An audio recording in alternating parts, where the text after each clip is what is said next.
TNI dari Kodam 14 Hasanuddin membuka jalan sepanjang 6 km di Kabupaten Sopeng, Sulawesi Selatan. Pembukaan jalan ini sebagai bagian dari pelaksanaan tugas TNI membangun desa. 6,2 km lebih jalan di daerah pegunungan Kecamatan Lalabatang, Kabupaten Sopeng ini kini bisa digunakan masyarakat setempat. Jalan yang membentang dari Desa Bila ke Kelurahan Boto merupakan bagian dari pelaksanaan Manunggal Bangun Desa ke-99 oleh Kodam 14 Hasanuddin. Jalan ini dikerjakan dengan bantuan pemerintah Kabupaten Sopeng, Polri, hingga masyarakat. Jalan ini pun diharapkan mampu memudahkan akses warga.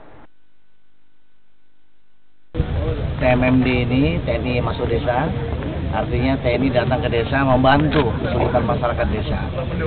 Tentunya kerjasama ini banyak mendapat dukungan dari Bapak Bupati, kepala daerah.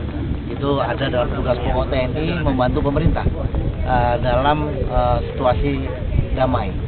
Yang salah satunya ada bagaimana membantu kesulitan masyarakat. Tentunya TNI bersama dengan Polri juga ada, yang kemudian dengan masyarakat, sehingga bisa terwujudlah jalan ini. Kita berharap dengan terbukanya jalan ini maka semakin mensejahterakan. Selain membuka jalan, kegiatan Manunggal Membangun Desa juga memberikan pemahaman tentang bela negara bagi warga, pemerintah setempat, hingga personel TNI Polri lainnya. Tim Liputan Kompas TV. Saudara, ada hal lain yang menjadi sorotan dalam